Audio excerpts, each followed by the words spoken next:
ஜாக்கிரதை அவசியம். ஒரு விஷயத்தில் ஜாக்கிரதையாக நாம் இருக்க வேண்டும். சில ஸ்தோத்திரங்களையும் மந்திர சக்தி பொருந்தியவையாக இருக்கின்றன.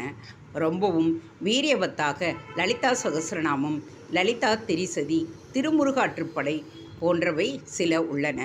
இப்படிப்பட்டவற்றை சம்பிரதாயப்படி குரு முகமாக ஸ்வீகரிப்பதே முறை.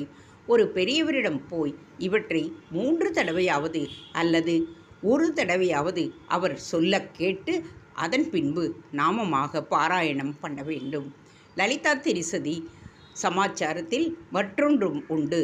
அதற்கு அம்பாளின் மூல மந்திரங்களில் குறிப்பாக ஒன்றில் கிரமமாக உபதேசம் வாங்கி கொண்ட பின்பே அந்த ஸ்தோத்திரத்தை கற்றுக்கொள்ள வேண்டும். மந்திர சக்தி பொருந்திய ஸ்தோத்திரங்களையும் ஒருவர் படிக்கும்படியாக ஒரு மகான் ஆக்ஞை பண்ணினால் அப்பொழுது அந்த மகானின் ஆணையை குரு உபதேசமாக எடுத்துக்கொண்டு அப்படியே பண்ண வேண்டும். பொதுவாக ஸ்தோத்திரங்களை அவரவரும் தாங்களாகவே பாராயணம் செய்ய இடமிருக்கிறது என்று சொல்லலாம்.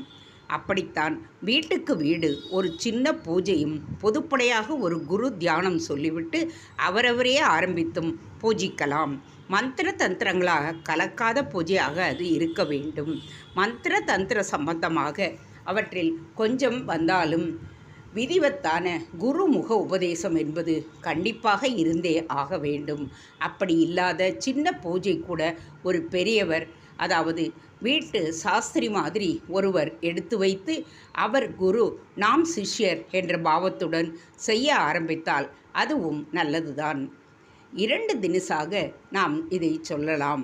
நம்முடைய மத சம்பிரதாயத்தில் குருவுக்கு கொடுத்திருக்கின்ற முக்கியத்துவத்தை பார்க்கின்ற பொழுது, ஜனங்களின் தற்கால போக்கையும் பார்க்கின்ற போது, தாமாக இஷ்டப்பட்டு செய்வதை பார்க்கிற போதும் ஜனங்களுக்கு எங்கெல்லாம் முடியுமோ அங்கெல்லாம் குரு வேண்டும் என்று நுழைக்க வேண்டும் போல் இருக்கின்றது. சாதாரணமாக தர்மபீடங்களில் தலைவர்களாய் இருப்பவர்கள் தர்மசாஸ்திரத்தில் ஏதாவது ஒன்றை விட்டு கொடுத்தோ இலக்கியோ காம்ப்ரமைஸ் பண்ணுவது கூட செய்யக்கூடாது. ஏனென்றால் அவர்களே அப்படி இழக்க ஆரம்பித்தால் சிஷ்ய வர்க்கம் அதை சிறிது சிறிதாக இழக்கிக் கொண்டே போய் சாஸ்திர விதியை ஒரேடியாக நீர்த்து ஆவியாக போய்விடும்படி செய்துவிடும். அதோடு சில விதிகளில் விட்டு கொடுத்த மாதிரி ஒவ்வொரு தர்மபீட சுவாமிகளும் சில வஸ்துக்களை விட்டு கொடுப்பது என்று ஏற்பட்டுவிட்டால் எல்லாமே தர்மசாஸ்திரங்களின் வழிகளை எவ்வளவு கண்டிப்பாக சொல்ல வேண்டுமோ அப்படி இல்லாமல் போய்விடும். அதனால் நாம் சாஸ்திரங்களில் இடமிருப்பதாக தெரிகின்ற விஷயங்களில் காலத்தை உத்தேசித்து சில விஷயங்களை ரொம்பவும் கண்டிப்பாக சம்பிரதாய